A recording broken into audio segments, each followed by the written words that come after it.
Hi, this is Annie McDonald with your Skill Builder Minute, how to secure your conference calls and keep out uninvited guests.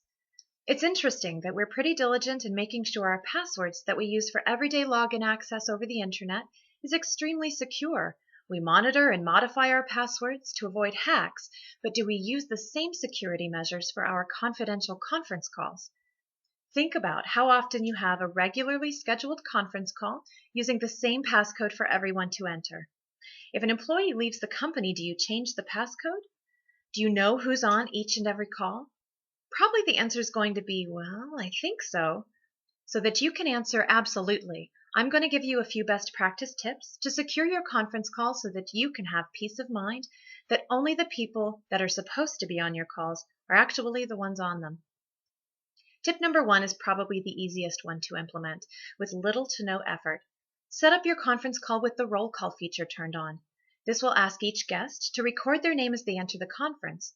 Then when people enter, you hear, "Bob has entered the conference."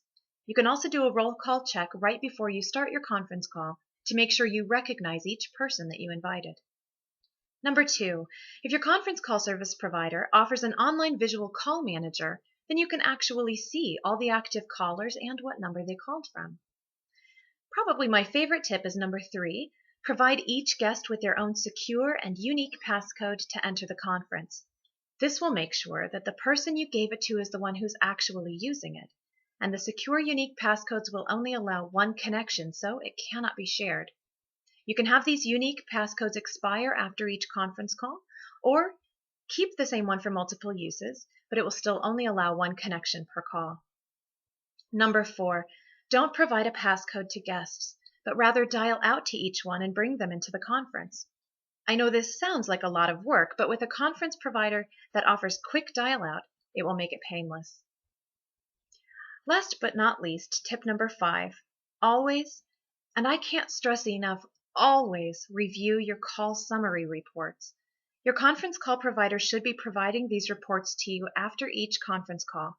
The reports should be detailed enough so that it shows the date, time, listing of each participant by phone number, and the duration that each participant was on the call. Don't allow the content of your conference calls to get compromised. Follow these simple and easy to use tips concerning security for each and every one of your conference calls to ensure the confidentiality of potentially sensitive information. With Confertel's secure conference call services, you can rest assured that only invited guests are permitted entry and accounted for during your conference calls. And that's your Skill Builder Minute. Thanks for joining me.